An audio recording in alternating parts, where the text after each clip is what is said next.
ก่อสร้างแปลงเฮือนซานบ้านซอเป็นเลิกยามดี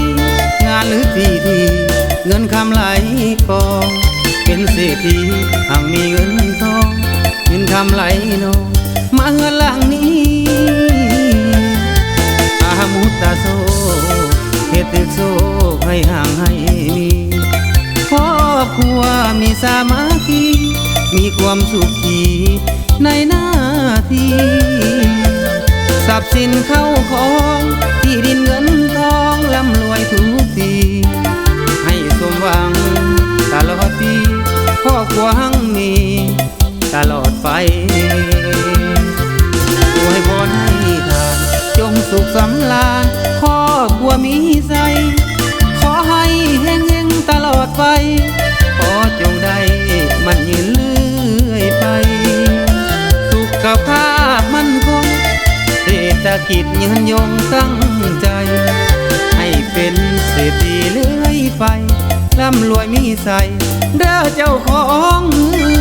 องวันนี้ดีใจที่ได้สลองสำเร็จขึ้นเฮือนคำทองปิดรอยมากองเต็มเฮือนหลังนี้สุขภาพแข็งพัฒนาสร้างแปลงเศรษฐกิจเข้ามีใสเฮงเฮงทุกเดือนเด้อเจ้าของเฮือนร่ำรวยร่ำรวย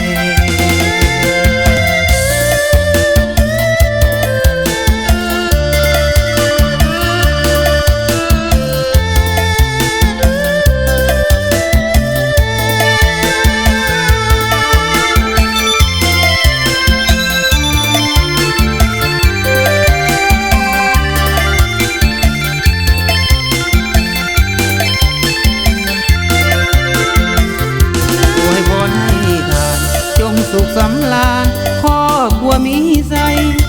ขอให้เฮงเฮงตลอดไปขอจงได้มันยืนเรื่อยไปสุขภาพมั่นคง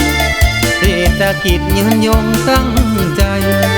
ให้เป็นเศรษฐีเรื่อยไปร่ำรวยมีใส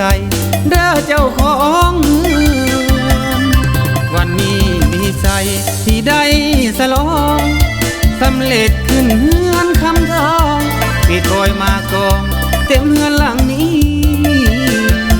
สุขภาพแข็งพัฒนาสร้างแปลงเศรษฐกิจเข้ามีใสเฮงเฮงทุกเดือนเด้อเจ้าของเฮือนร่ำรวยร่ำ